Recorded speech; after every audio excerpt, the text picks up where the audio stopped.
નમસ્કાર મિત્રો, સ્વાગત છે તમારું આપણી આ યુટ્યુબ ચેનલમાં જેનું નામ છે ગુજરાતી જીકેની જમાવટ। તો મિત્રો, ઘણા લાંબા સમયથી જે ભારત સરકારના ડિપાર્ટમેન્ટ ઓફ પર્સનલ ટ્રેનિંગ અને કર્મચારીગણ તરફથી NCGCM national council four joint consultative missionary દ્વારા 8મા પગાર પંચને લઈ અને TOR એટલે કે ટર્મ્સ ઓફ રેફરન્સ પર મિત્રો ચર્ચાઓ ચાલી રહી છે। ગતરોજ મિત્રો મળેલી DOPT અને NCGCMની મિટિંગમાં જે ફિટમેન્ટ ફેક્ટર છે તેને 2.86 ફિટમેન્ટ ફેક્ટરને લીલી ઝંડી મળી ગઈ છે। જી હા મિત્રો, સૌથી પહેલાં ન્યૂઝ છે કે 2.86 ફિટમેન્ટ ફેક્ટર મળતા જ કર્મચારીઓના મૂળભૂત પગાર, બેઝિક પગાર અને પેન્શનમાં બમણાથી વધારો થશે। તો આજના વિડીયોમાં વિગતવાર જાણીએ કે મિત્રો 2.86 ફિટમેન્ટ ફેક્ટરને લીલી ઝંડી મળતા જ કર્મચારીના પગાર અને પેન્શનમાં કેટલો વધારો થશે। સાથે જ મિત્રો જાણીએ કે પહેલાંના જે 7 પગાર પંચો અત્યાર સુધી 1946થી લઈ અને વર્ષ 2016 સુધી જે 7 પગાર પંચો નિમાયા છે તેમાં લઘુત્તમ પગાર કેટલો હતો અને કેટલો વધારો જાહેર થયો હતો તેને લઈને વિડીયોમાં વિગતવાર ચર્ચા કરીએ। તો વિડીયોના અંત સુધી આપ બન્યા રહો અને જો અમારી ચેનલમાં આપ નવા હોવ તો અમારી ચેનલને તમે લાઇક, શેર અને સબસ્ક્રાઇબ કરી બાજુમાં રહેલું બેલ આઇકોન દબાવી ઓલ નોટિફિકેશન ઓન કરી લો, જેથી કરીને ચેનલ પર મૂકવામાં આવતા આવા સરકારી કર્મચારી, પેન્શનર્સ વગેરેને લગતા ન્યૂઝ તમને અમારી ચેનલના માધ્યમથી સરળતાથી ઉપલબ્ધ થઈ જાય। તો ફિટમેન્ટ ફેક્ટરમાં વધારો 2.86 ફિટમેન્ટ ફેક્ટરને લીલી ઝંડી મળી ગઈ છે। સરકારી કર્મચારીઓનો મૂળ પગાર અને પેન્શન બમણાથી વધુ થશે। તો 8મા પગાર પંચમાં વધારાની વાત કરીએ તો કેન્દ્ર સરકારે હવે ટૂંક સમયમાં જ કર્મચારીઓ માટે 8મા પગાર પંચનો અમલ કરવા જઈ રહી છે। આ પગાર પંચના અમલ પછી કર્મચારીઓના પગારમાં જબરજસ્ત વધારો થશે। આ ઉપરાંત કર્મચારીઓને આપવામાં આવતા ફિટમેન્ટ ફેક્ટર વધારામાં પણ મોટો ઉછાળો થશે। તાજેતરમાં સરકારે 2.86ના ફિટમેન્ટ ફેક્ટરને મંજૂરી આપી છે। આના કારણે કર્મચારીઓનો મૂળ પગાર અને પેન્શન બમણાથી વધુ થઈ જશે। તાજેતરમાં કેન્દ્રીય કર્મચારીઓ માટે એક મોટી અપડેટ આવી રહી છે। કેન્દ્ર સરકાર હવે ટૂંક સમયમાં કર્મચારીઓ માટે 8મું પગાર પંચ લાગુ કરવા જઈ રહી છે। કેન્દ્ર સરકારના આ નિર્ણયને કારણે 50 લાખ કેન્દ્ર સરકારના કર્મચારી અને 65 લાખ જેટલા પેન્શનર્સોના પગારમાં ફાયદો થશે। આ પગાર પંચમાં સરકારી કર્મચારીઓના પગારમાં વધારો કરવા માટે ફિટમેન્ટ ફેક્ટરને આધાર બનાવાશે। કર્મચારીઓના પગારમાં ફક્ત ફિટમેન્ટ ફેક્ટરના આધારે સુધારો કરવામાં આવશે। આટલું ફિટમેન્ટ ફેક્ટર લાગુ થશે।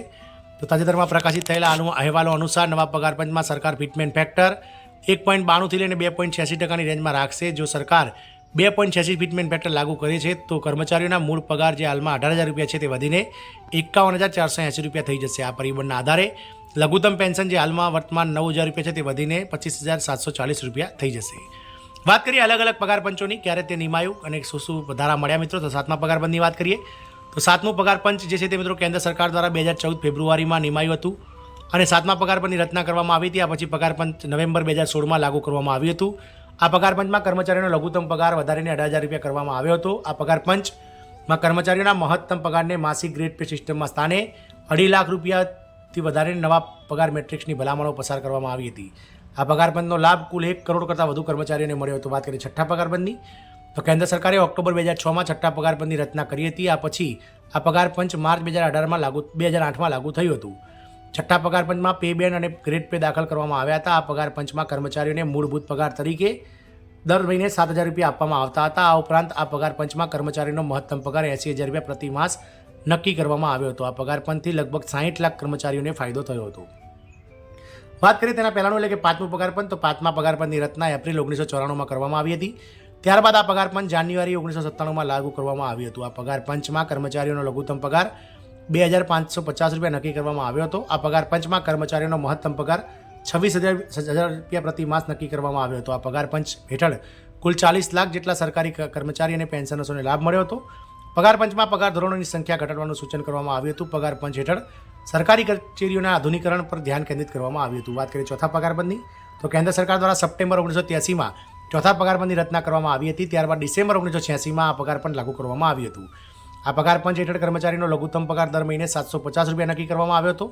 મહત્તમ પગાર વિશે વાત કરીએ તો દર મહિને 8,000 રૂપિયા નક્કી કરવામાં આવ્યો હતો। પગાર પંચના અમલીકરણથી 35 લાખથી વધુ કર્મચારી અને પેન્શનર્સોને લાભ મળ્યો હતો। આ પગાર પંચે વિવિધ પદો પર પગારની રહેલી અસમાનતા ઘટાડવા પર ધ્યાન કેન્દ્રિત કર્યું હતું। વાત કરીએ ત્રીજા પગાર પંચની તો કેન્દ્ર સરકાર દ્વારા એપ્રિલ 1970માં ત્રીજું પગાર પંચની રચના કરવામાં આવી હતી। આ પછી માર્ચ 1973માં આ પગાર પંચ લાગુ કરવામાં આવ્યું હતું। આ પગાર પંચમાં કર્મચારીનો લઘુત્તમ પગાર 185 રૂપિયા પ્રતિ માસ નક્કી કરવામાં આવ્યો હતો।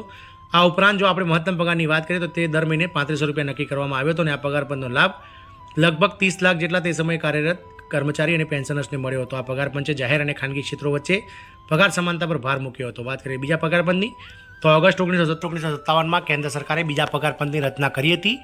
આ પછી આ પગાર પંચ ઓગસ્ટ 1959માં લાગુ કરવામાં આવ્યું હતું। આ પગાર પંચ અર્થતંત્ર અને જીવન નિર્વાહના ખર્ચ વચ્ચે સંતુલન બનાવવા પર ધ્યાન કેન્દ્રિત કરતું હતું।